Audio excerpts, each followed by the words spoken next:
Pessoal, pronto, aqui ó, já solucionei o problema da moto. Vou dar uma ligada nela aqui pra vocês verem aqui a zoada agora, como mudou.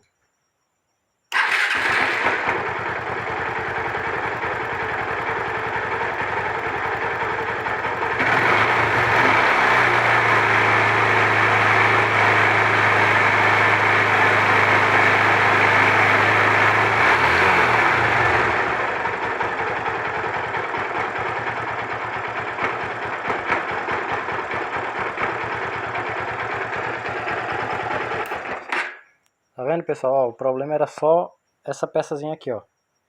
O regulador da corrente, ó. Ele tá com defeito, ó. Ele não segura mais a regulação dele aqui, ó. Essa peçazinha, ó.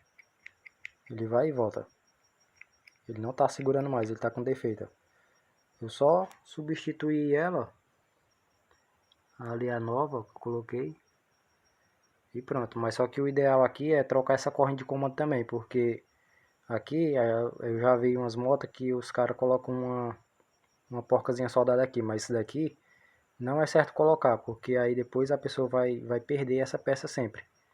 Então, como eu já coloquei o regulador ali, vai resolver por uns dias, mas só que como a corrente já está nas últimas ali, então o certo é trocar a corrente de comando também. Então aqui é só para tirar o cara do prego enquanto ele coloca a corrente de comando.